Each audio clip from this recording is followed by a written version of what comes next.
Огромни протести стават в Иран тези дни. С нас, за да ги коментираме, нашия бивш колега Калоян Константинов, който сега работи в БАН, като доктората му там е на тема Иран. Надали има човек, който по-добре да познава. Какво е официалното име? Ислямска република? Ислямска република Иран. Ислямската република Иран. Да започнем от последните новини. Сега, когато правиме този запис, е понеделник след обед. Какво се случва в Иран? Това, което се случва в Иран, е много трудно да разберем какво е точно, защото страната вече от няколко дни насам буквално е отрязана от света. Няма интернет връзка, няма телекомуникации за огромна част от народа. Много е трудно да се разбере какво се случва. Разбира се, намира се начини определени, освен властта, която разбира се има тези комуникации, но местни журналисти, местни протестиращи успяват някакси да пратят от време на време някакви видеа, където намерят с чужди сим-карти, с VPN-и до границата. Някои от тях прескачат границата, се преминава примерно с Иракски Кюрдистан или с други държави до тях и така се успява да стигне до нас някакви данни и неща. Точната картина не може да я кажем, но за сега се смята, че в страната има до момента загинали поне 500 души, които са убити от силите на реда, така наречения ред в Иран. Това са басиджи, които са нещо като паравоенни формирования, полуграждански, полуофициални, които са част от всъщност от революционната гвардия, Иракския революционен гвардейски корпус, който е същност, който е държава в държавата, за него може да си поговорим след малко. Те са отделни от полицията, има си и полицейски сили, има си басиджи, има си специални сили, които, ако помните 2022 година, когато бяха протестите за смъртта на Махса Амини, включително там в Офнюс може да се намерят видеа, които съм правил там и прочие, те обикаляха на мотори, на глутници с мотори, стреляха по хората понякога с live rounds на английски, с куршуми си, бойни куршуми, но иначе с гумени, с пластмасови патрони, с пейнтбол пушки, защото много важното при тях е, те не могат да арестуват всички. Казахме, че около 500 са убитите. До момент се смята, че няколко хиляди, поне 4-5 хиляди души са арестувани. Има, между другото, данни за около 15 до момента убити членове на силите за реда басиджи или и от полиция или други. Много вайрал стана едно видео, в което стоят колите на едно кръстовище, някаква войскова част, вероятно басиджи пресича и в това време една кола тръгва и почва да ги гази. Да. Това и много други видеа. Трудно е да се определи, между другото, от кога са. Понякога се казва, че са настоящи. Има много изкуствен интелект, между другото. Вече навлезе се ползва в много от тези видеа. Някои от видеята са отминали протести, защото 2022 година протестите 10 000 души бяха арестувани и над 1000 убити. Тоест, все още не са достигнали в момента протестите своята кулминация, която имаше през 2022, но пак са изключително кървави и брутални. Също така, трябва да правим разлика за различните райони на Иран и за различните формирования и части, които оперират там. Едно е армията и войската и полицията да убиват и мачкат протестиращи в центъра на Техеран или на Исфахан или на Шираз, които са им основните градове, Табриз, които, разбира се, случва се, но друго е в двата основни проблемни региона, които и преди сме споменавали, Кюрдистан и Балучистан. Кюрдистан е на границата с Иракски Кюрдистан и с Турция, както знаете, кюрдското малцинство. Това смята се за най-големия народ без собствена държава в света. Те са разположени в Турция, в Сирия, в Ирак и в Иран. 4 държави, около 30 милиона души. Точно така. Докато Систан, Балучистан, те са две гранични територии, често просто балучи ги наричат. Те граничат с Пакистан и Афганистан. Точно на противоположния край. Не? Точно на противоположния край, където там обаче от едната страна са кюрдите, които те искат автономия, подобно на кюрдската автономия в Ирак, която имат. От друга страна тези кюрди обаче, много интересно, това е за кюрдите изобщо, те са марксисти. Ама чисти марксисти, те така се наричат, те са много идеологически мотивирани и също така интересно, само като скоба го отваряме, нали, кюрдите в тези държави, в Турция, Сирия и прочее, както ги обясняхме, те дори не говорят един език, те с много различни диалекти, понякога не се разбират. Нямат еднакви възгледи за политически контрол, т.е. едно тяхно евентуално обединяване е почти невъзможно, защото те самите вътрешно не бих искали да го направят. Твърде дълго време са живели в различни държави. Да, имат и своите различия, но искат автономия или направо независима държава кюрдите в Иран, което между другото няма да бъде позволено. Не говорим само от страна на иранците, за което това е проблем, но това е проблем и за самите турци, и за самите иракчани. Е голям проблем, защото това би означавало за турците възможност за възобновяване на конфликта, където наскоро беше сключено примирие с Кюрдската работническа партия в Турция. Кюрдските иракчани, те не искат никакви проблеми. Даже те позволяват на турците военни нападения на тяхна територия над групи от турските кюрди, защото те си оперират с петрола, който е техните, тъй като Иракски Кюрдистан е от най-богатите на петрол части в страната. Другите са надолу към Кувейт и Ербил е оспорван град там за тази цел. Това е вече към Ирак и разбира се, както казахме, и иракчаните не биха искали това да случи и турци. Така че кюрдите, които протестират в момента в Иран, те имат и сблъсъци, най-много сили на реда загиват именно сблъсъци с тези кюрди. Там обаче има много малко камери, много малко, те са и много бедни и там се случват много големи насилия. Защото там иранските власти виждат това не само като протест на хора, които са агресивни. Те го виждат като отцепническо движение, което реално е до голяма степен. В Балучистан също има отцепнически настроения, там също са много агресивно потушавани протести, но там имаме ислямски тероризъм повече, който навлизат именно от Пакистан и от Афганистан. Те се снабдяват с известно и от пакистански служби с оръжие и с тренировки бойци, както и от Афганистан, талибаните. И там има точно отцепнически желания, но те отново са по-скоро на групови, на племени групировки са се разделили и всяка година, грубо казано, нямам точната статистика пред мен, но около 20-30-40 ирански военни, горе-долу, всяка година загиват в района, защото той е много голям и няма и граница там. От ирански военни съм чул, нали, те си имат контролни постове, кули, имат си, нали, КПП-та някакви там някъде и казват, ние през нощите често виждаме някакви фигури, които преминават, обаче ние сме 2-3 души. Те са 10-20, те не ни закачат, ние не ги закачаме. Няма как да контролират тази граница. Така че тези две територии, например, са много по-различни от, както споменахме, Исфахан, Шираз, Техеран, където наистина протестиращите и там случват по-големите брутални действия на властта. И вече по градовете основната причина за протеста, както всички разбрахме, е икономическото състояние, страхотна инфлация, почти 100% инфлация на всякакви продукти, данъци, такси и прочие, което правителството успява Да напомним как тръгна. Тръгна от един пазар, от продавачи на телефони в един мол.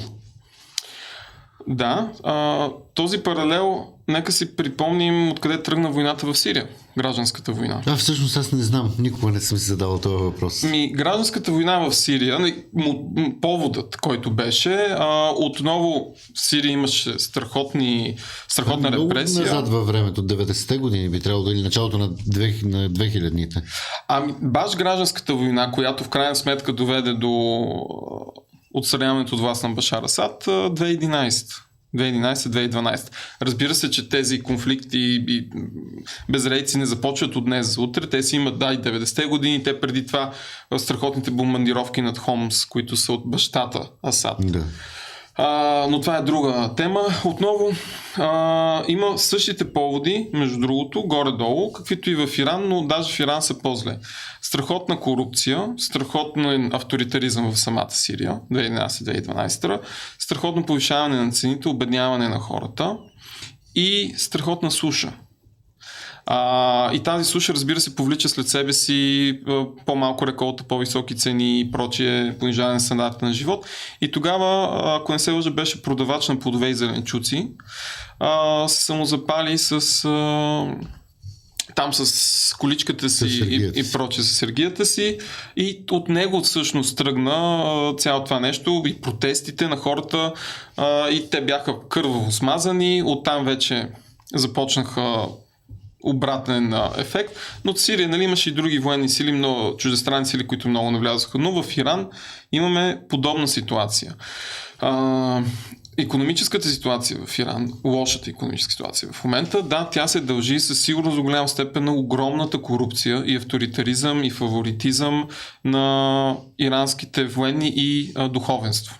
Аятоласи, които са там. От една страна това. От друга страна, тези хора имат страхотен двоен стандарт. Защото още 2022 си говорихме, там има едни морални норми за обществото, и икономически, и политически, и прочие, и съвсем различни за хората на властта. Всеизвестно е, че огромна част от генералите, от революционната гвардия, от аятоласите, от висшите политици и държавни чиновници, те имат имоти в Швейцария, в Германия, в Австрия, в Сингапур, в Индонезия, в Малайзия. Техните семейства често ходят на почивки там, жените не са забрадени, консумира се алкохол, всякакви такива неща. Страхотно. А и в самия Техеран, техните квартали също се консумира алкохол, ходи се без забрадки. Да, северен Техеран, особено около Таджириш площад, и не само, и други места. Там имат едно езеро, много голямо, с едни луксозни молове, най-големия мол в света е там, и най-голяма библиотека сме го говорили това. Много, нали? Но ние няколко пъти казваме, сме го говорили. Да. В канала на Off News имаме 2 видеа с Калоян, един разговор, който го разделихме на 2 части. Той беше през 2022 година, непосредствено след като Калоян се върна от Иран, където присъства на протестите по повод смъртта на Махса Амини. Да.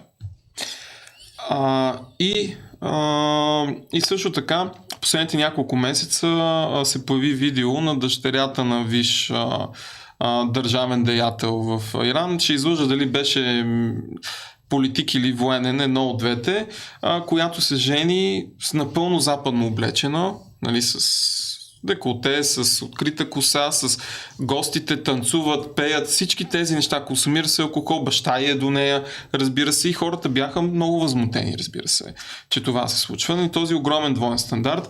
Оттам насетне, като изключим това, има други 2 фактора, за които иранците не са пряко отговорни напълно. Иранското правителство говорим. Първият фактор е сушата. Сушата е изключително голям проблем не само в Иран, а в целия регион, свързан с глобалното затопляне. Аз наскоро гледах от доста време, може би 10 години, се прави някакъв изключителен мегапроект, който да докара вода от морето, да я десалинизира и да я вкара в района на Исфахан, който така вече е по-сух и по-пустинен. И всъщност това е от една страна най-големия хидропроект в света, от друга страна е най-големия корупционен проект, защото всичко това е потънало и вода няма. Да, наистина е огромен проблем за Исфахан, защото Исфахан е още по-така към пустинната част на Техеран. Исфахан на бившите столици, смятало се на време за най-големия и развит град в света. Има една такава приказка: Исфахан е половината свят. То там имат едни прекрасни мостови реки, които реката е изсушена, пресушена от години насам. Много рядко има вода. Огромен проблем е това и за агрикултурата, и за всякакъв начин за живота. Там даже сега, допреди месец-два, може би, се предложи много сериозно столицата Техеран да бъде преместена на север в планинските региони, близо до Каспийско море. Защото няма вода в Техеран вече и около Техеран. А колкото и да е странно, южното крайбрежие на Каспийско море е един от най-влажните райони в света. Там има такъв микроклимат, подобен и в Турция около Трабзон, който вали непрекъснато и е мъгливо, толкова много е влагата, но това е една тънка ивица от 20 на километра. Да, но нали, те не чак до там, нали, искат да изместят столица, защото там си има град, в който в момента му забравих името, защото Техеран, нали, самия град с районите около него, с малките селца, градчета за 12 милиона. Всъщност огромен град. Те от години насам, самия президент Пазешкиян от години насам алармира, още преди да е президент, за тази суша, за корупцията, за проблемите, и сега каза, че наистина трябва в най-скоро време да се премести столицата. Това е един огромен проблем. Не знам, много хора подценяват България климатичните промени, но те са сериозен, най-сериозният фактор и най-големият проблем пред света.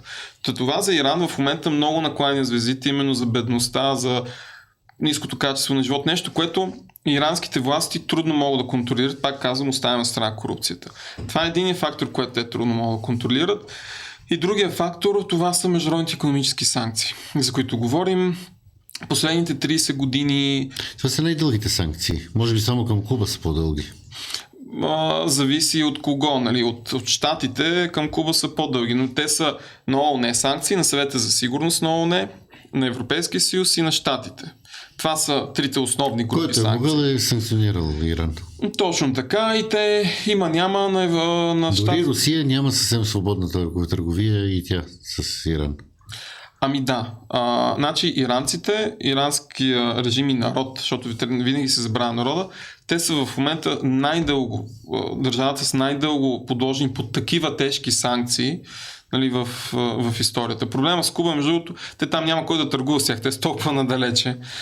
Те щатите са им основната линия и не само, но тук иранците имат с кого да търгуват. Но просто тези санкции, които тук е въпросът правдиви ли са или не са и до каква степен. Съвет за сигурност на ООН знаем от кого се контролира, от западните сили, от Вашингтон и Съюза, европейски сили, но нали, Китай и Русия, разбира се, но също така на Европейски съюз и на щатите санкциите, които няма да минаваме през цялата история от тях, но най-малко като пример тези санкции бяха наложени на Русия малко, и то част от тях малко след старта на войната срещу Украина, 2022. Примерно, там не може да се използват, те са отрязани от SWIFT, международната банкова система. Докато Русия все още не е напълно отрязана. Да, иранци са напълно отрязани от десетилетия насам. Не могат да си продават петрола, не могат да си продават продуктите в Европа, например. Само Гърция имаше изключение. И то до миналата година, сега последните буквално 2-3 месеца щатите ги натискат да се откажат от вноса на петрол ирански, но от много места. Иран, имайте предвид, както Венецуела е с номер 1 резерви в света, Иран на такива природни залежи газ, петрол, мисля, че на 4-то или 5-то място в света. Като размери на залежите. Страхотни санкции. По времето на Обама, след 10 години на тежки преговори, тежки сблъсъци, скандали и прочие, най-сетне дълбоко закоренялото и консервативно иранско политическо общество ни класа се навиха, така да използваме този академичен израз, да сключат всъщност сделка, която общо взето казваше: ние не обогатяваме уран за бойни цели и сме съгласни да всичките ни ядрени централи и производствени сили да бъдат под прекия контрол и наблюдение на Международната атомна агенция и на който си иска там Европейския съюз, щатите, който пожелае. За замяна на вдигането на санкциите на Съюза, на щатите, до голяма степен на щатите, не всички. Нали, това се случи в крайна сметка по време на президентството на Рухани, който беше един от либералните президенти на Иран, каквото значи либерален в Иран, и на Обама. Съответно, нещата много започнаха да се нормализират и в страната икономически, и не само, обаче идва Доналд Тръмп с първия му мандат и абсолютно самолично казва: Америка излиза от сделката и налага вторични санкции на всеки, включително на Европейския съюз, който решава да не ги спазва и да търгува с Иран. Единственото му доказателство беше, аз получих информация от Мосад, че иранците лъжат и всъщност обогатяват уран и ще имат атомна бомба съвсем скоро. Всички вие сте глупаци, само аз знам. Такова доказателство никога не беше представено. Минаха 9 години от тогава. Минаха 9 години, не е представен един документ от страна на американците или на израелците какво се случило. Нека си припомним, между другото, в Ирак химическото оръжие на Садам, където... Измислените е повод да почне войната. Абсолютно нямаше такова нещо. Излязоха още от 80-те години насам Бенамин Нетаняху. Самият Нетаняху, има записи множество негови, говори, че иранците са на 2, 3, 4, 5 месеца разстояние от това да създадат атомна бомба. Но времето тече много бавно напоследък. Да. И от тогава до сега, накрая, нали, Тръмп ги въведе. Иранците бяха бесни. Загубиха съответно на следващите избори либералите. Те в Иран често пъти се редуват 2 мандата консервативен, 2 мандата либерален.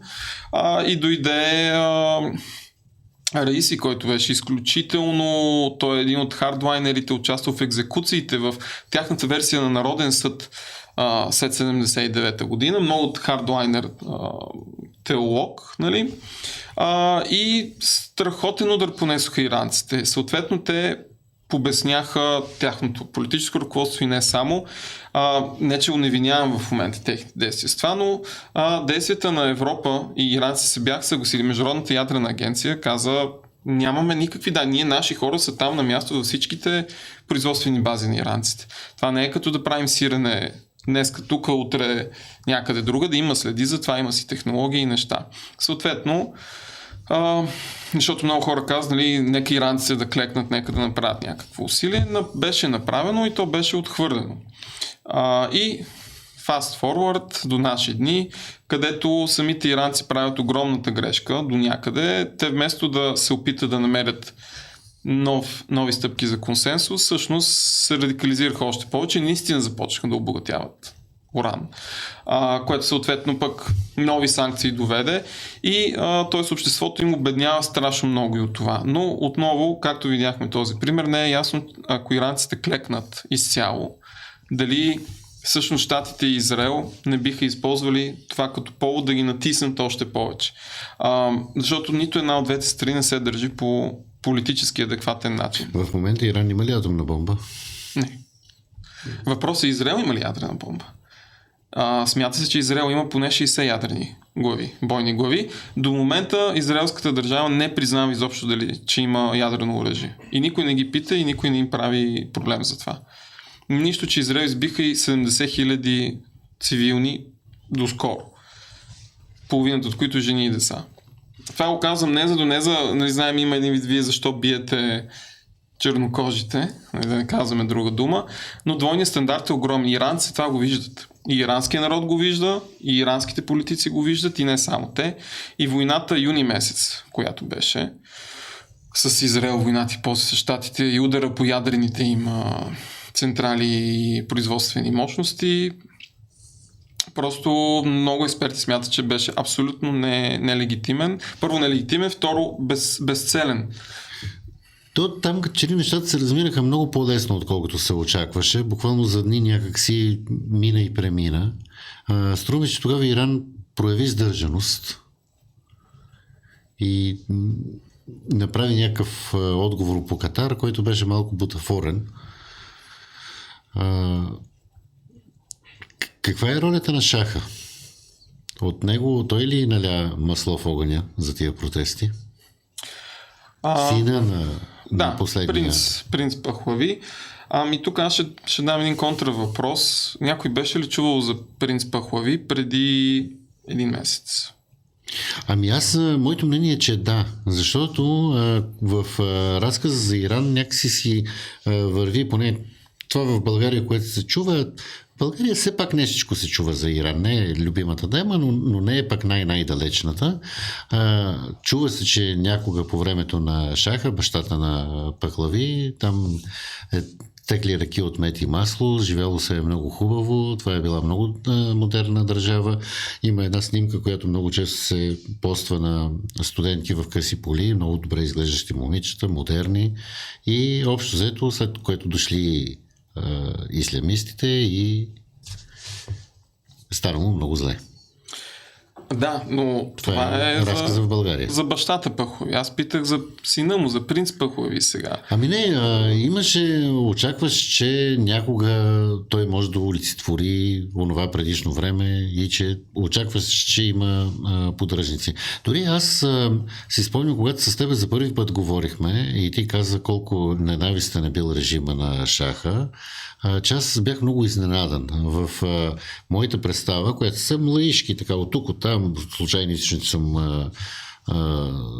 съм събрал, си мислех, че хората са обичали предишния режим, едва ли не на сила им е наложена тая революция. Всъщност не е, тя е до голяма степен народна революция. Тя си е изцяло народна революция. Да започнем малко от 70 години. Тя си изцяло народна революция. Това, което обаче се случва, е, че режима не е народен, който после се поставя. Аятоласите яхват популярната революция и създават Ислямска република. Имало ли е преди аятоласите такава религиозност в Иран? Ами, а, и да и не. Да, в смисъла, че тогава като цяло хората са били по целия свят по-религиозни. Ние ако видим България преди 100 години, през 20-те години на миналия век. Да, но това са пък 70-те. Тогава, нали, пак казвам, за онзи момент е имало сравнително по-голяма религиозност. Обаче, да говорим като сравнителна религиозност между една мюсюлманска държава, която е била Иран, може да се сравнява с други мюсюлмански държави, и по другите държави, тя е сравнително по-ниска. Е била още тогава. Дори в момента има такива изследвания, че всъщност истински религиозните хора в Иран са не повече от 30%. Не повече. Те са малко по-голяма част, като в България. Религиозни, както имаме един израз от Коледа до Коледа. Не точно от Коледа до Коледа. Това са религиозните, а пък останалите 60 са, нашия тип религиозност. Нашия тип, да, от Коледа до Коледа, от Байрам до Байрам, нали, няма да ям месо на бъдни вечер, иначе не ме интересува. Те са точно такива. Иранците, те, между другото, имат и много ниска избирателна активност и тя общо взето корелира с религиозността им. Една идея, около 40% им избирателната активност обикновено, много ниска. Те са, пак казвам, винаги съм утвърдял това. Първо, много хора коментират в момента, нали, както и с Венецуела и с други места, появява се някакво медийно шоу и изведнъж се появяват много разбирачи. За половината от тия хора иранците до вчера бяха араби. Аз съм водил много разговори, дори спорове с някакви хора, които викат, те арабите. Викам, иранците не са араби. А какви са? Викам, перси са. Ма не само те, в Иран толкова етноси има, нали, и азери, огромна част от населението ми азери и прочее. Имаме едни такива идеи за тях, които са много по-различни. Реално първо, ирански ислям, това съм говорил друг път, шиизма, шиитски ислям. Той е много по-различен като възгледи, теологично не са чак толкова различни, но като възгледи, като нагласа са много по-различни от сунитския ислям. Най-малкото, защото сунитския ислям, центъра му на властта и на развитието, сега тук много експерти ще ми излизат с парцалите, го кажа това, но това са едни бедуински племена, камиларски и разбойнически в Мека и Медина, където там големите цивилизации арабски са били в Сирия и в Ирак, Дамаск и Багдад и Бейрут и тези места. Мусул не са били в Мека, Медина и прочее. Докато центъра на шиизма, всъщност той е бил в Иран, в Персия, която е държава на над 2500 години и те са изключително повлияни от зороастризма, от огромната култура, традиции, литературни, философски, огромна част от философите и творците, всъщност, които ние знаем, че са арабски или турски, всъщност са персийски по народност. Те там именно отмешваме, знаем, едните преземат другите и прочее.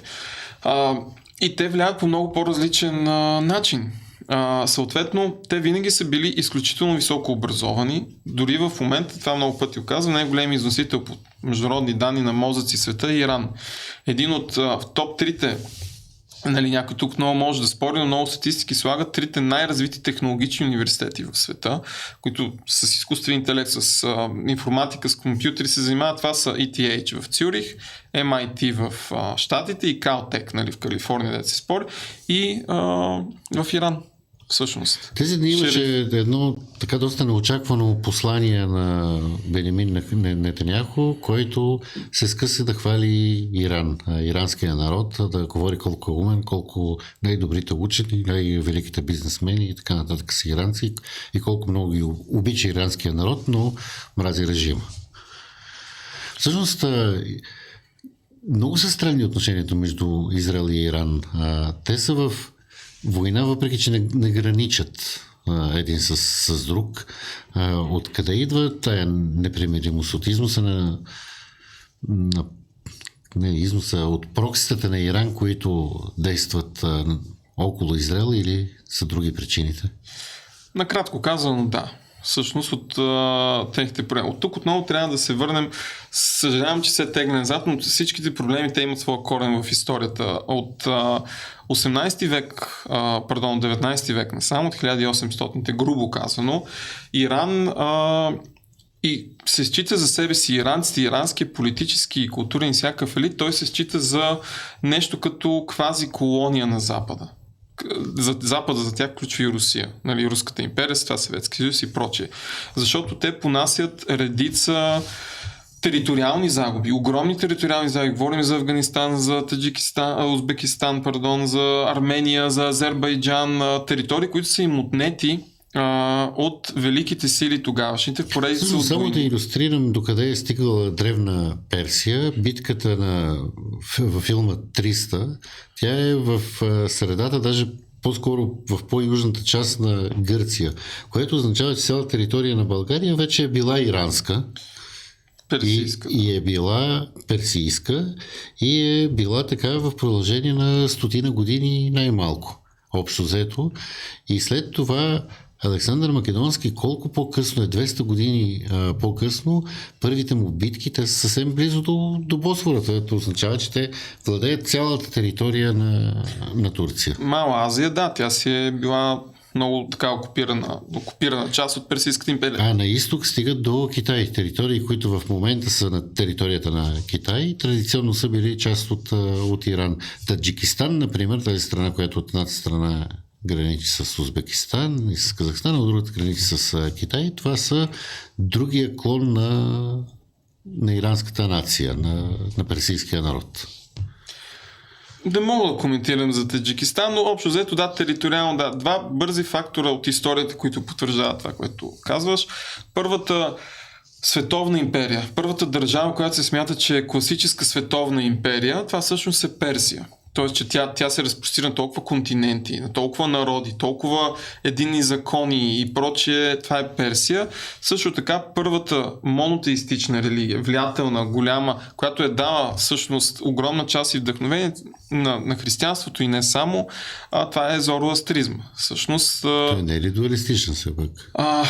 Той е дуалистичен, даже са три основните божества. Тя в един момент се развива в монотеистична. Нали, сложно е преминаването в един момент. Някои божества придобиват категорията на архангели, тип на ониши божества и прочее, но се счита, нали, в един момент става монотеистична. Тя в един момент, нали, там има и митраизъм, който има и на Балканите и в България, Ахура Мазда, нали, техните идеи основните идеи на зороастризъм са три. Добри мисли, добри думи, добри дела. Това е всичко. Даже, всъщност, ако говорим и още повече, богомилството, то взима своето вдъхновение всъщност от манихейството, от Мани, който е всъщност персийски еретик, духовник, както в зависимост от това кой къде го гледа. Всъщност огромно влияние и, нали, древна Персия, това също допринася, нали, за развитието на съвременен Иран и на мисленето. Но, ако говорим за противопоставянето им, да се върне малко 1800-те. Огромни поражения понасят от Великобритания, от Съветския съюз, от Османската империя, с голями подкрепи, разбира се, от Франция и от други европейски сили, териториални и прочие. Но там те губят близо половината от територията си, всъщност за последните 200 години, грубо казано. Разбира се, в един момент нали, малко по-насам, когато се открива петрол в Иран, нали, British Petroleum всъщност го взима на концесия малко насилствено. През 1941 година, 1941 Иран бива окупиран, бива му обявена война от Съветския съюз и от Великобритания и го окупират и си го разделят на власти, на територии, защото те са много близки с германците. И всъщност точно защото те са имали тази предишна лоша кръв, bad blood на английски ми идва, лоша история помежду си с руснаците, с британците и прочие, иранците, които между другото са германофили, страхотни германофили дори в днешно време, макар да са франкофони. Много голяма част от думите от френски език са навлезли в ирански, както мерси и прочие, както в българския, нали, по културно влияние. Те се сближават много с Германия и всъщност има шанс да влязат на страната на Германия в Втората световна война, да им позволят атака през своя територия, петрол и прочее. И за да го предотвратят това, Съветския съюз и Великобритания ги нападат, поделят си ги на зони на влияние. В един момент, нали, сменят ръководството и прочее, в един момент се изтеглят. Руснаците обаче отказват да се изтеглят. И обявяват две независими републики, социалистически народни републики, пардон. Едната е на територията част Азербайджан, понеже иранците имат и област Азербайджан, както имат Кюрдистан, тя граничи с Азербайджан държавата. Те забравих името на едната държава, но другата беше пак Азербайджан. нещо подобно това, което руснаците направиха в Крим с окупирани територии, фалшиви републики, които после казват, ние много искаме помощ да сме независими, елате ни спасете. Иранците обаче тогава с помощта на Съединените щати и на Великобритания, които оказват политическо рамо на Иран, Съветския съюз си тръгва. Все пак освобождават тези територии, иранците ги така избиват правителствата, които са дошли. И след това имаме отново приватизация на голяма част от ресурсите и се стига обаче до 1953 година, когато Мосадек, ако правилно признавам името, ще се го бъркаме, критикуват иранисти, демократично избрания премиер на страната, който всъщност иска да превърне страната в конституционна монархия, да няма такава власт шаха и който национализира всъщност петролната индустрия, той е свален с преврат, организиран от ЦРУ. И което ЦРУ слага всъщност тогава Мохамед Реза Пахлави, шаха, който 79-та година се тръгва от власт, който тогава е много млад и той е син на тогава Пахлави шаха, който самия той с преврат взима властта от каджарите малко преди, десетилетия преди това. Но това, особено 53-та година случая с Мосадик е останал много сериозно в паметта на иранците, като много тежко вмешателство. Даваме цялата тази история, защото в мисълта на иранския народ и на иранските властимащи, те са били третирани последните 200 години, грубо казано, като васал на големите сили, като нещо, което да бъде грабено, което да бъде отнемано, което, и за тях то е дори още по-прясно, отколкото за България войните и прочее, защото след това шаха той е бил гледан, него се гледа на марионетка на Запада. Марионетка защото неговите специални сили САВАК, това много се говори, са били обучавани от ЦРУ, той получава директно заповеди от американски президенти, дали да разхлаби мерките или не, много така не гледа с добро око на него и той наистина създава една изключително, както съм споменали и друг път, забранява политическата опозиция, забранява събиранията в един момент на големи групи, забранява всякакви вестници, книги, издания, радиа, които не са държавни, страшно много интелектуалци леви, особено социалисти. А защо това е опасно? Защото американците също се притесняват в Иран да не стане лява революция. Защото исляма към този момент е считан за много лява религия, социалистическа почти. И също така опозицията на шаха са всъщност социалисти. Така истински мислещи интелектуалци, артисти, но които са леви. Щатите много се притесняват от това, защото нека не забравяме тези години баасистските режими на Ирак и на Сирия, те са социалистически. На Насър, на саристите в Египет, които смазват мюсюлманското братство, мюсюлманско братство, което е силно ляво, в една степен. Също, те са военна хунта, всъщност и американците и до ден днешен подкрепят военно с пари милиарди на година египтяните. То там и Морси, който беше мюсюлмански брат, беше смазан. И много други държави в регион всъщност са леви социалистически. Съветската инвазия в Афганистан 80-те години се подкрепи социалистическото правителство, но и преди това има такива проблеми. Те се притесняват, както знаем, че и фашистския режим на Франко в Испания, на Салазар в Португалия се забравя, в Италия, в Гърция, в хунтите фашистските. Същото се притесняват американци тогава, се пак разгарда на Студената война и затова казват на шаха: избивай, затваряй, каквото щеш прави, ние те подкрепяме. И разбира се, най-близък съюзник е Израел, Тел Авив в този регион.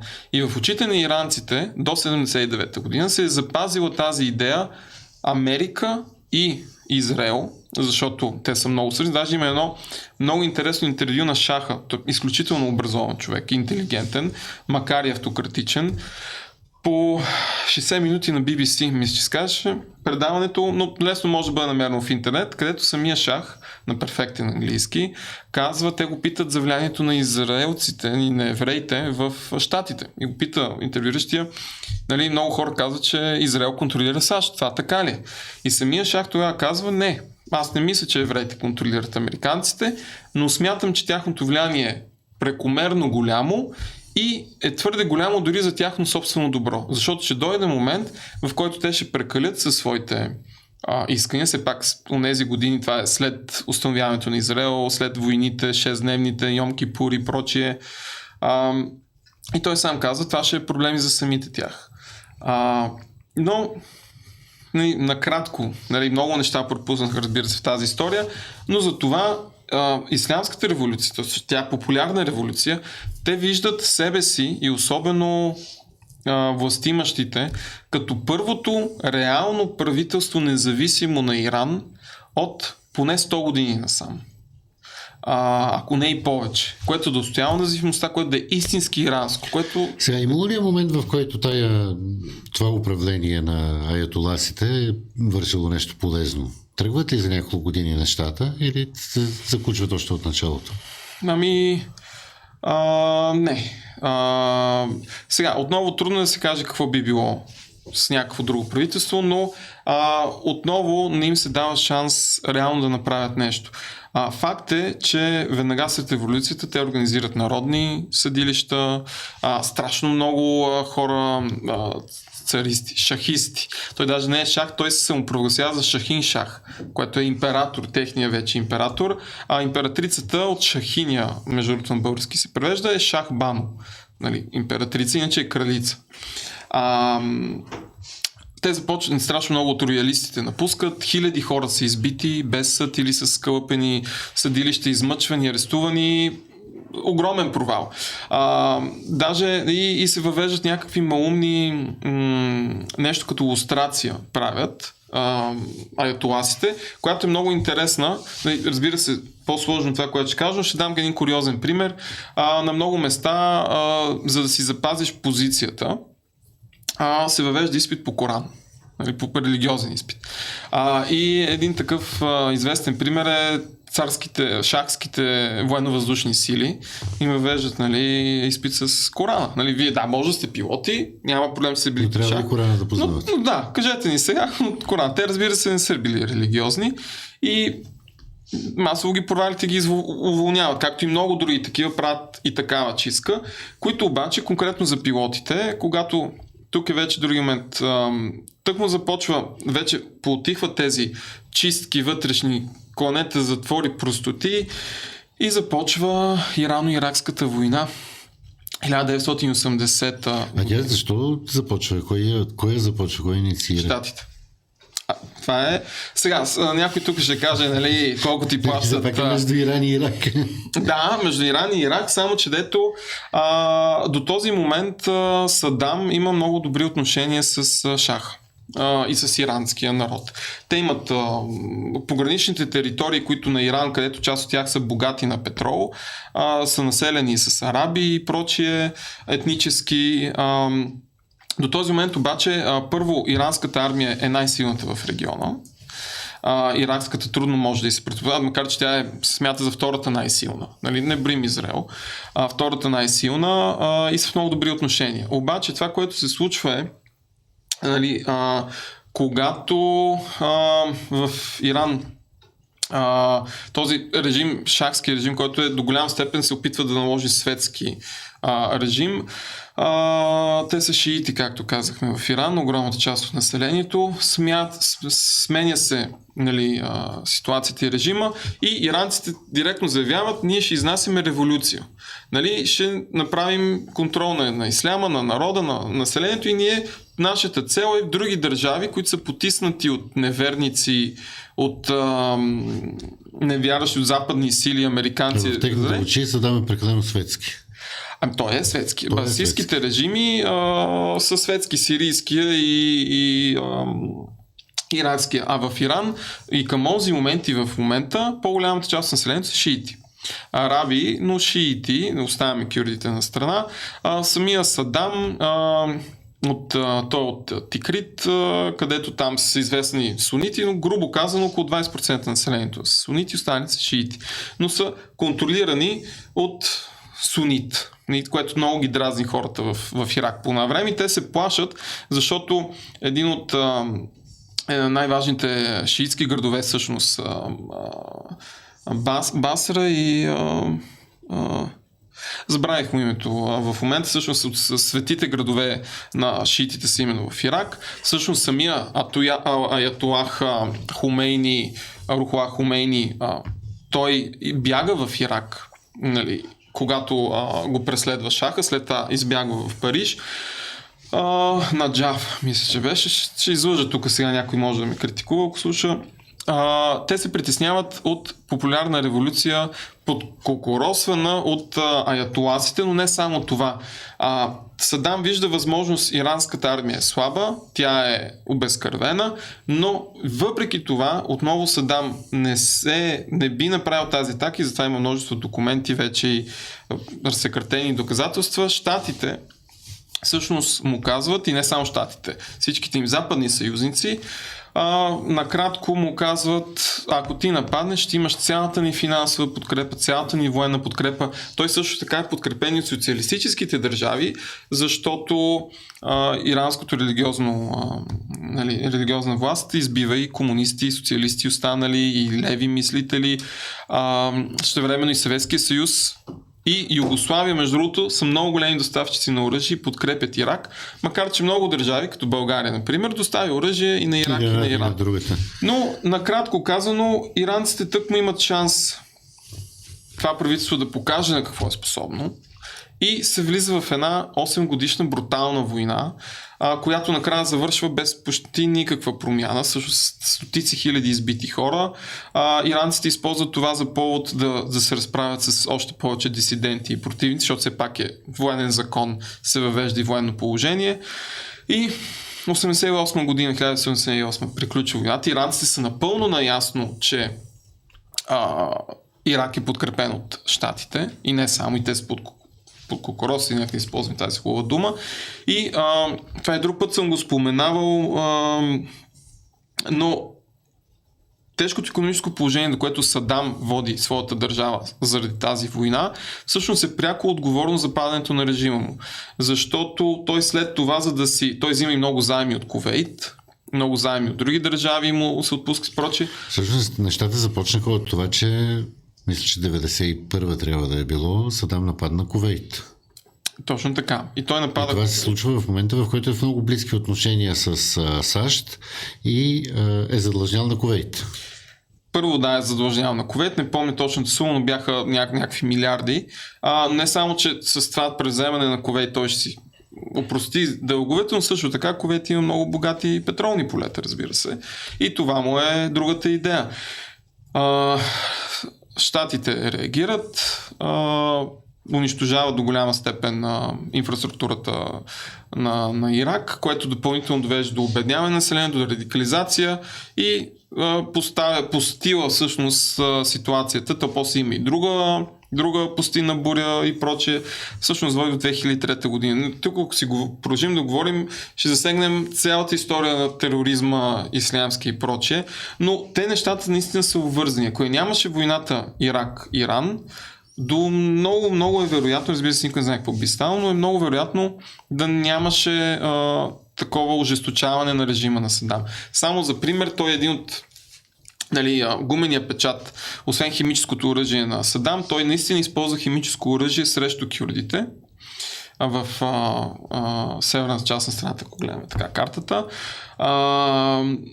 което е престъпно, след това обаче унищожава, както се знае вече, унищожава всичките си химически ресурси, резерви за да не го нападнат или използва всичките, едно от двете беше, но наистина, както казваме, 2003 година няма такива оръжия вече, но избитите кюрди са, ако не се лъжа, има, разбира се, различни бройки, но дори най-високите бройки казват 10 000 души. Дори най-високите, иначе смятат, че са около 5-6 хиляди, което не е малко, разбира се, и е чудовищно, но отново за пример може да дадем точно това, което се случваше до сега в Газа от страна на Израел. Десетките хиляди избити и абсолютно никоя западна сила дори не си помисли да въведе санкции. Също може да кажем и за други страни в региона, което се случва, което отново не уневинява по никакъв случай иранския режим и това, което се случва, но трябва да сме наясно с голямата картина, защото, както споменах, в български, не само в световния печат и обществени дискусии, всичко това е като някакъв марвелски филм, където добрия е ясно обрисуван, лошия е брадат, зъл, прегърбен, гаден. То това обрисуване още от филма 300 тръгва. Още тогава са имали такава представа за азиатските режими. Да, персите са гледали на гърците по един като нецивилизовани диваци в голяма степен. А пък гърците на персите. Да. Това е сблъсъка на цивилизациите. И тук, нали, нашето общество, видяхме Венецуела, 3 дни чудо, вече добре, освободиха, всичко ще им е наред на Венецуела. Сега всички разбират от Иран. Много е сложна картината. А нещо много важно, което искам да кажа, трябва да оставим иранския народ сам да си реши съдбата. Сколкото и кръв, каквото и да се случи. Аз пък тук ще ти опонирам, за разлика от разбирачите, всеки разбира от Израел и ивицата Газа, всеки разбира от Венецуела, но в интерес на истината не съм видял такива претенции за Иран.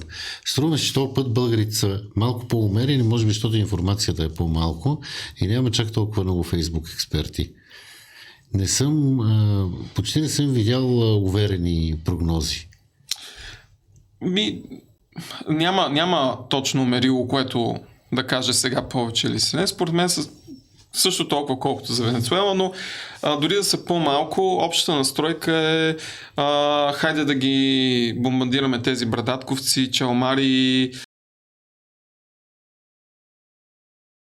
мръсни, некъпани, с извинение, козло. Какви такива, наистина, много груби коментари. Тук операторите си маркират да сложат. Маркират да сложат, да. Извинявам се. Нали, без да се мисли изобщо цялата тази, да се познава цялата тази сложна ситуация, нали, че наистина много нормални хора ще пострадат. Нали. Аз не казвам, че една смяна на режима не е хубаво, но също така трябва да погледнем какви са реалните варианти за смяна на режима. И това е опозицията. Да почнем от това дали имат някакъв шанс за успех тия протести. Когато спря интернета, тогава той първо имаше предупреждение, че ще спре и имаше няколко часа, в които имаше предупреждение, но още имаше интернет. И тогава от Иран общото в милиони повторения едно и също съобщение излезе. Молете се за нас, става страшно, което и стана. Властта настроена ли е да се съхрани, да избие колкото иска хора, колкото е нужно хора, за да остане, или ще тръгне на някакъв вид оттегляне с бой, на опит за достойно пенсиониране, пазарене, да не бъдат преследвани след това за преходен период? Първо, никой не може да го каже със сигурност. Това освен хора от самата иранска власт.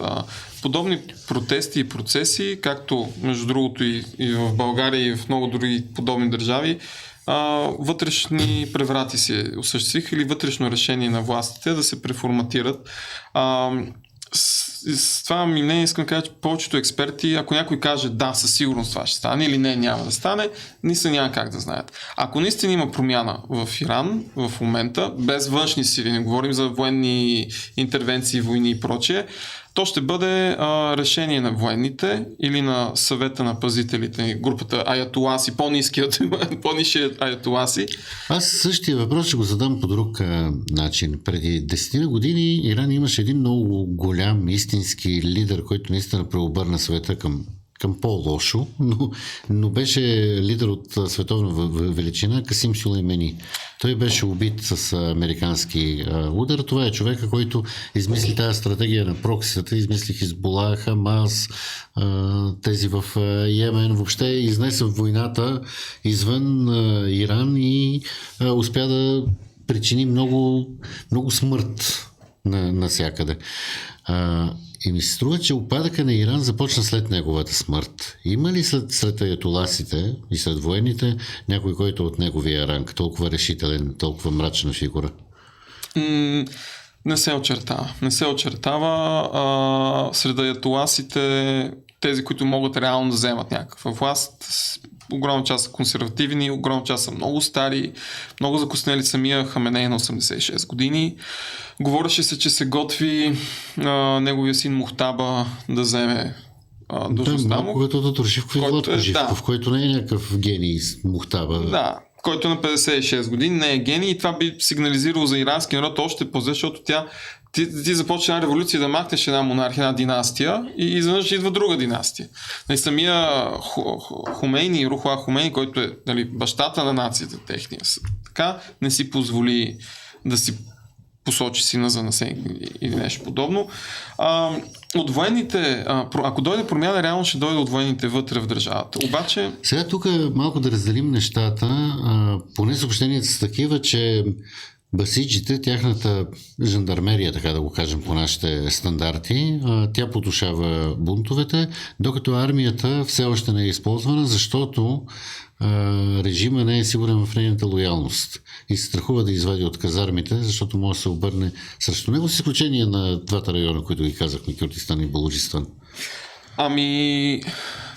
Значи ролята на басиджите ги ползват за потушаване, защото те са много по-нетренирани, много по-ефтини и много по-expendable на английски, лесни за пропиляване.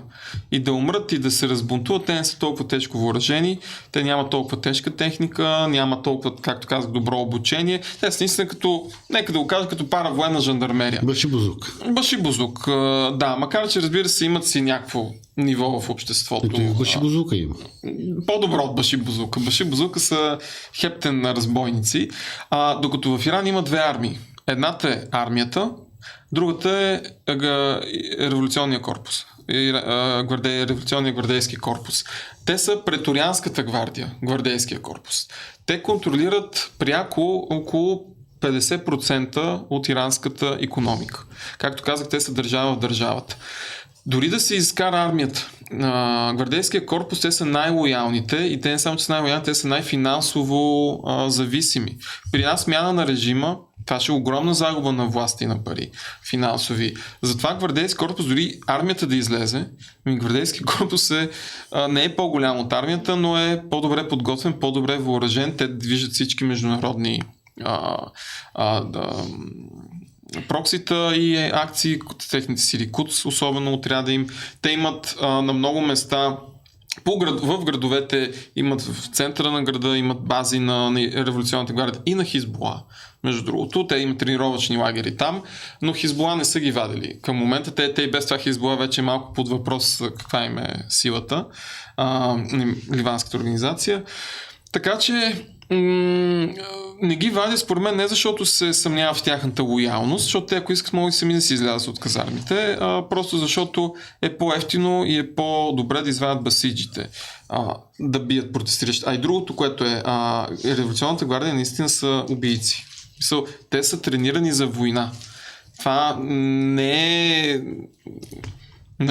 Сега идват едни съобщения, че повечето от убитите са убити не с бойни патрони, а с гумени патрони и с съчми, защото басиджите се целят в очите нарочно и че има около 10 000 ранени и 500 убити и почти всичките с стрелба в очите. Тоест те целят в очите, понякога не улучват, по-често не улучват, то не е много лесно. И това е оръжието на погрома. Не мога да кажа дали повечето убити и тежко ранени наистина са от такива неща, но със сигурност да, това е оръжието за препчитане и те наистина са голяма част от басиджите са така много зверски действат, защото басиджите се набират от най-ниските и необразовани и бедни прослойки на иранското общество. Не всички. Аз лично познавам членове на басиджи организацията, частите, които са много свестни хора. Там обаче те малко като действат на принципа на американската армия в това отношение. Те ти дават стипендии.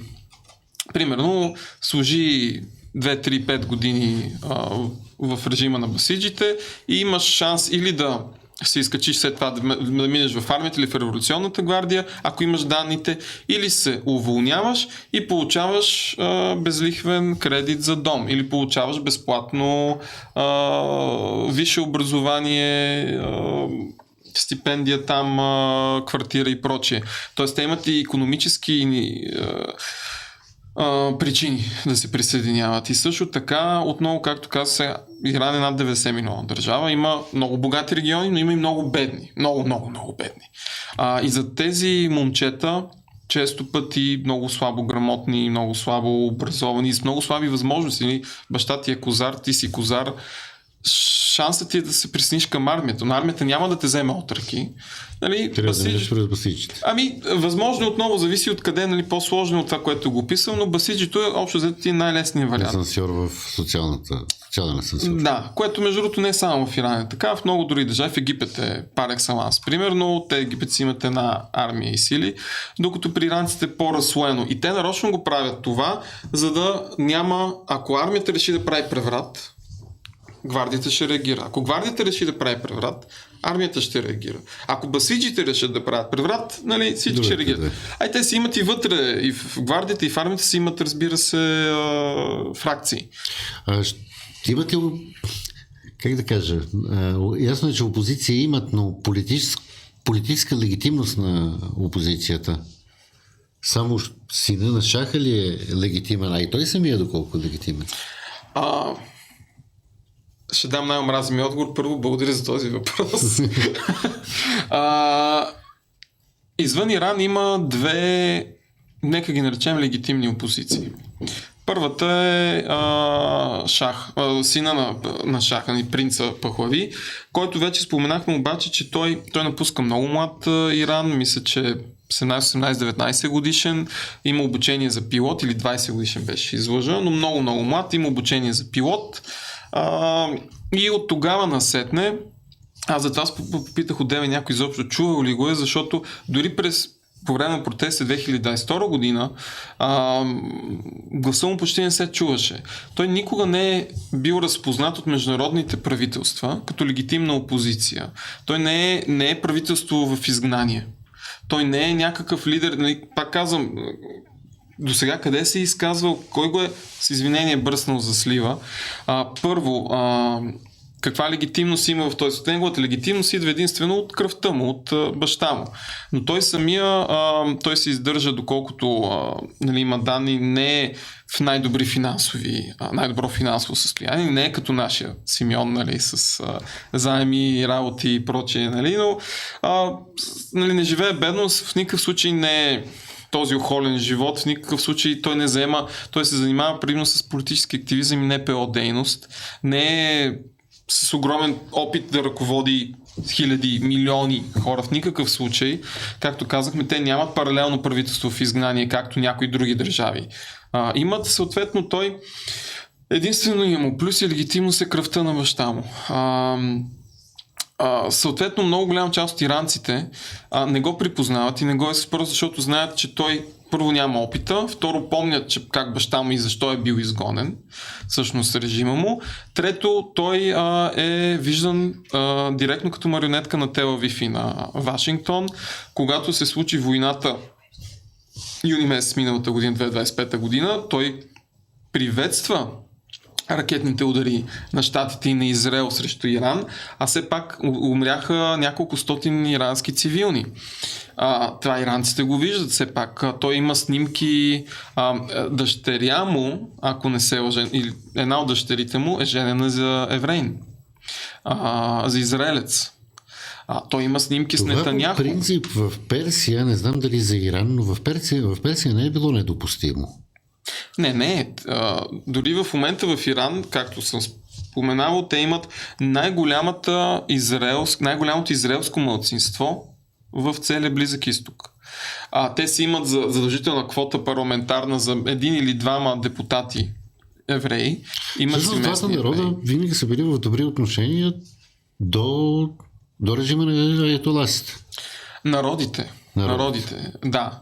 Те и сега, както каза, много иранци и диаспората им са много светски хора, много интелигентни, много мъдри, дори бих го нарекал, сега да не изпадам в някакви излияния такива, но проблемите са политически наистина и проблема не е, че толкова, че дъщеря му е женена за евреин изрез. Проблема е, че това се вижда в момента като политически акт. По това, че той се снима до Бенамин Нетаняху и казва, аз подкрепям Израел е страхотна държава. Иранците го виждат не само като предателство към тях, че Нетаняху е враг на Израел, на Иран, но също така, както споменахме за Газа, за Сирия, интервенциите му за Ливан и прочие.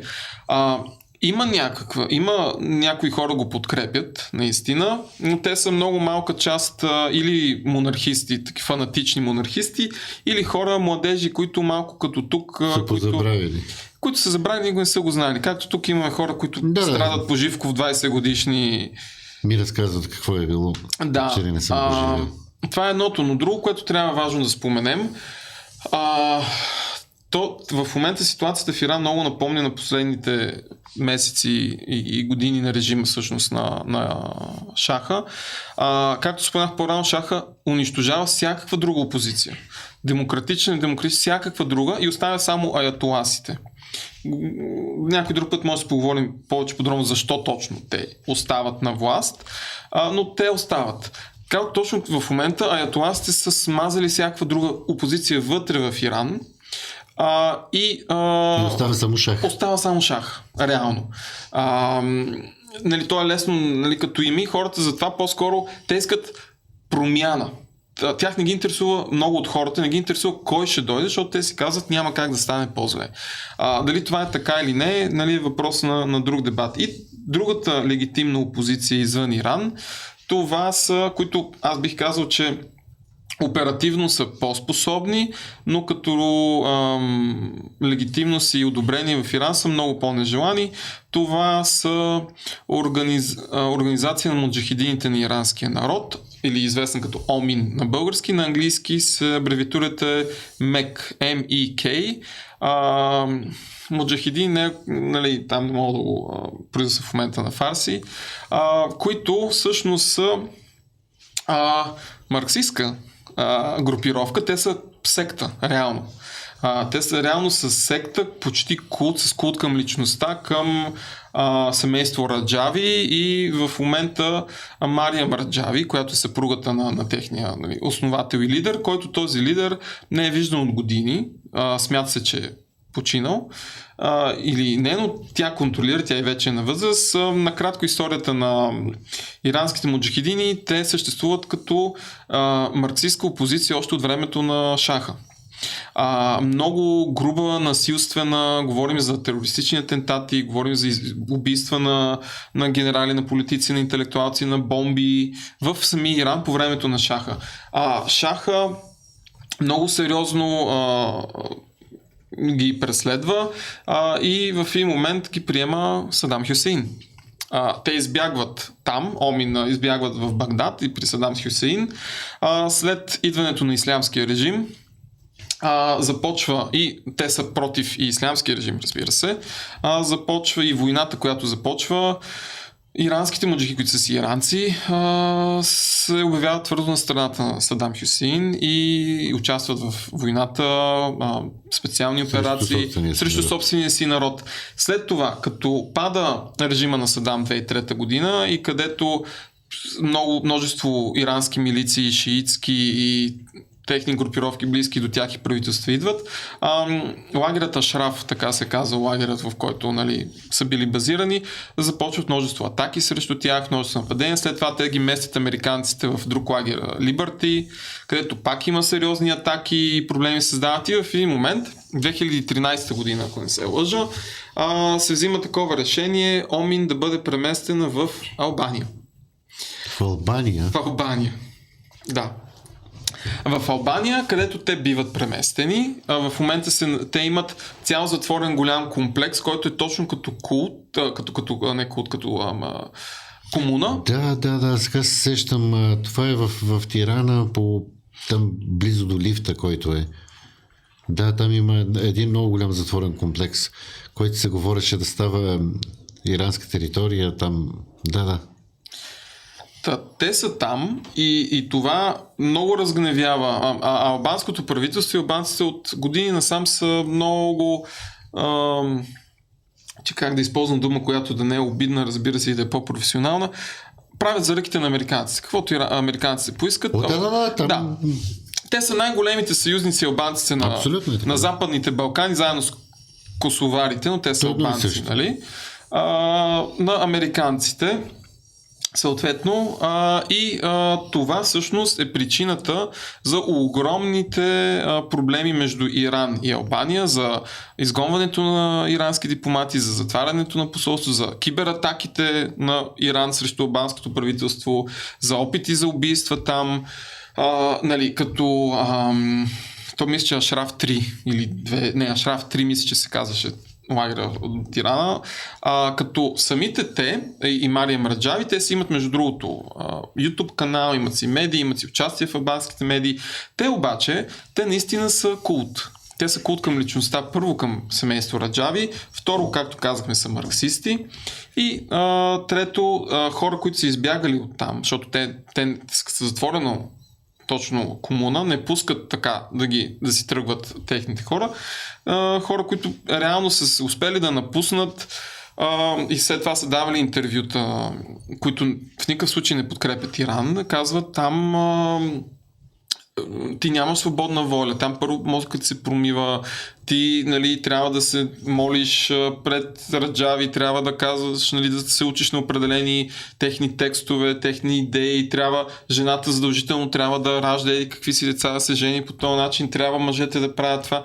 Тоест, те организационно Раджави и Омин имат опит. Те имат, между другото, и те провеждат самите кибероперации, те провеждат убийства и шпионаж и прочие. Имат опит. Обаче иранците първо, дали биха приели такава организация, която десетилетия работи срещу собствените си държави и собствените си народи и го избива. Второ, те са, както казахме, много тежки, идеологически, много тежко натоварени. Да, И е много съмнително дали ще ги приемат иранци. Всъщност няма да ги приемат. Едни с други да сменят, не изглежда не ми... Добре, а можем ли да кажем колко предишният ни филм, предишният ни клип от разговора с теб го бяхме кръстили как се живее в Иран, и от разговора ни тогава преди 3 години не изглежда да се живее зле. Сега колко зле живеят? Докъде е стигнала бедността? Отново зависи кой град, зависи кое място, има ли вода, няма ли вода. Най-вече Техеран, защото очевидно, че там ще се реши големия сблъсък в големите градове. Значително по-зле се живее. Има ли глад? Не. Глад трудно. Отново... Има ли достатъчно вода в Техеран? В Исфахан е ясно, че няма. Не само там. Няма. Те имат режими отново време, зависимост и от сезона, нали, разбира се, но глад отново зависи какво, нали, имаме преди под глад. Те и в Африка вече няма глад. Няма да умрат от глад, обаче със сигурност множество стоки от... Не могат да поддържат стандарт. Не могат да поддържат стандарт. Все по-голяма става ножицата богати и бедни и това е огромен проблем наистина за иранците. Как ще се отрази това на каквото и да става на войната в Украина?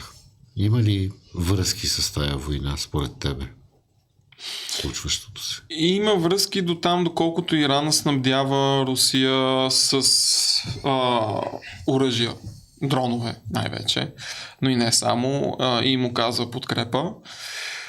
Със сигурност един отслабен Иран е хубав за Украина. И е лошо и за Русия. Но иранците като цяло се разочароваха от руснаците, ако можем така да го кажем, защото техните защитни системи, противовъздушни системи, които юни месец бяха на бърза ръка или унищожени, или се активираха. Като във Венецуела. Точно се оказаха или некачествени, или се появиха... А то не става ли така и по време на израелско-арабския конфликт на 6-дневната война? Тогава пак не стрелят руските. Не мога да кажа за това. Но... Или се провалят. Или се провалят тогава и случая с Иран се провалиха, но имаше данни, че всъщност руснаците са деактивирали системите си на някои места и не само са деактивирали. Сега сигурен източник не мога да кажа, но от източници, които обикновено споделят правдоподобна информация. Даже имаше данни, че руснаците са снабдили израелците с адресите, с местонахожденията на някои ирански военни обекти, летища, военни ракетни установки и прочее, които израелците да ударят. И иранците, те нямат много избор на кого да се доверят. Те иранците са Китай и Русия са им най-големи избор. Китай доколко е голям стратегически съюзник? Той, че голям е, доколко е верен стратегически съюзник? Китайците са много пресметливи, страшно пресметливи. Иран им е полезен. Те го ползват за ефтин газ и петрол, който те наскоро сключиха преди 2-3 години, мисля, че сделка за газ. Строи се, не съм сигурен дали са построени още новите газопроводи и петролопроводи, но Иран няма да воюва за него. Съмнявам се, че ще воюва, защото китайците и в момента взимат огромната част от петрола си всъщност от Русия и то на преференциални цени 20% грубо по-ниско от това, което в принцип предлагат. Иначе го взимат от Саудитска Арабия. Даже под статистика руснаците заради това намаляване на цената всъщност изместиха Саудитска Арабия по едно време. В момента не знам дали е така, още изместиха Саудитска Арабия като основен доставчик на петрола за Китай, но така или иначе Иран не е на първо или второ място. Иран е голям пазар за китайски стоки, 90 милиона, само че дето те имат цяла Азия, с която да търгуват. Тоест, важен съюзник именно в никакъв случай не им е толкова важен, но аз си мисля, че в момента това, което върви, много други експерти го казват, върви една точно размяна на територии на действия. Аз ще не прави нищо за Иран, аз ще ти дам Украйна, или нищо за Венецуела, или Иран и Венецуела за Украйна, или за Тайван, с Москва и с Пекин. Има такива спекулации, разбира се, няма как да сме сигурни, че е така, но е много вероятно Доналд Тръмп да е направил сделка, точно както говори за сфери на влияние и прочие, Украйна да бъде и Европа да бъде по някакъв начин сдадена към Русия, Китай да вземе Тайван, Израел да си вземат каквото им е тяхно и щатите също време. Това е, разбира се, конспиративна теория даже в някакъв смисъл, но изглежда много логично нещо подобно да се случило. Този ред на мисли, иранците казаха, че ще купят от Китай изтребители противовъздушни системи, особено след доброто представяне на пакистанската армия в конфликта с Индия 2025-та, където френските оръжия всъщност се провалиха пред китайските, но и качеството на пилотите, между другото, и на военния състав.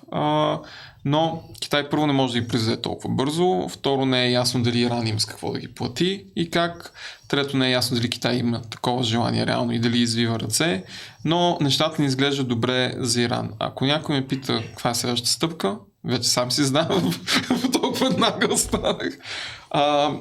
Честно казано, най-добре би било Аятолаха да си подаде оставката или каквото там прави. Дали оставка има, нали, божественото право да се отрече от него, да се сложи някой много по-умерен аятолах, ако иска да си запазят режима, да радикални социални реформи да бъдат направени, нали, за хиджабите, за такива. Имаше реформатори. И Рухани беше реформатор. Имаше един Ахмадинеджад, който тръгна като реформатор,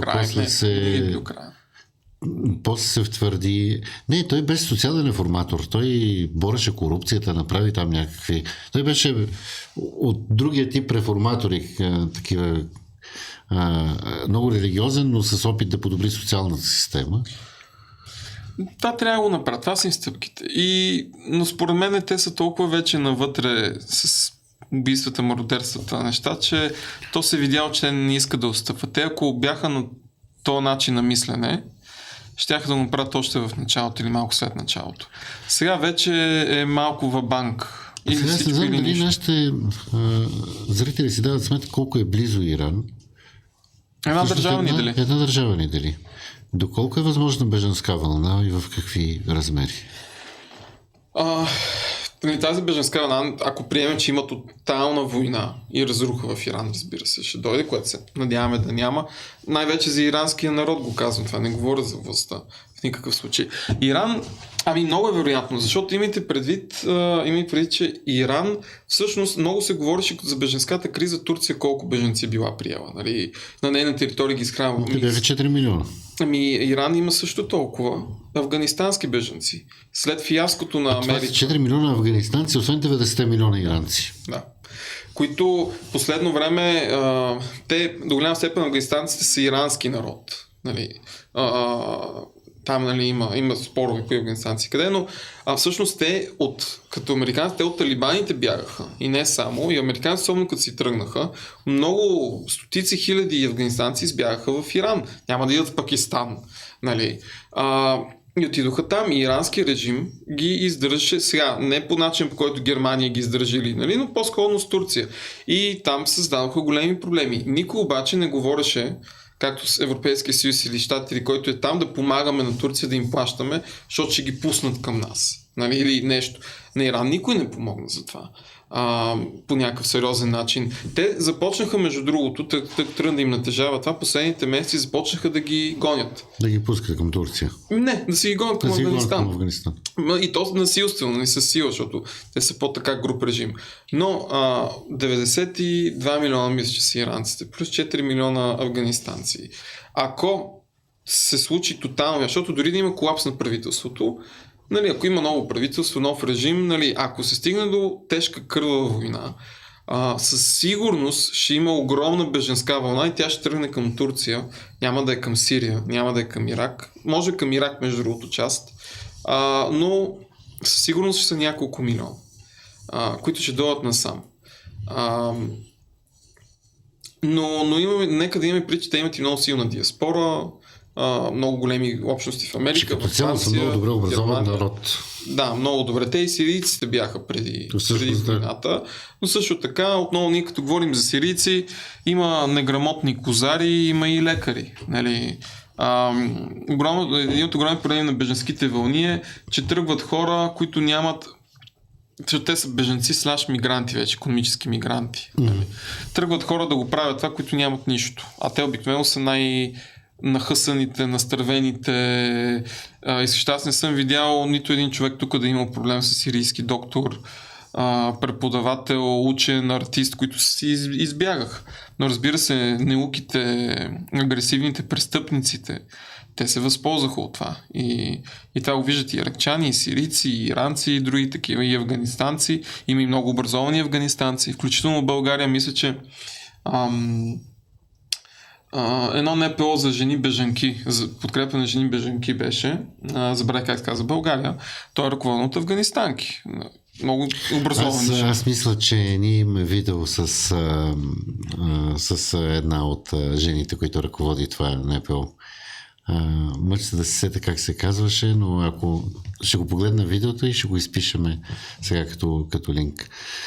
Много ти благодаря за този разговор. Може би направихме час и половина, но е толкова увлекателно и интересно това, което разказваш. Колян Константинов, докторант в БАН с дисертация за Иран. Един от малкото, струва ми се, в България специалисти по тази голяма и всъщност доста близка държава. Благодаря. И отново да кажа, подкрепяйте канала ни. Ако това видео ви е харесало, споделяйте го, лайквайте го и можете да станете и член на канала и да ни подкрепите и по този начин. Благодаря ви, че бяхте с нас.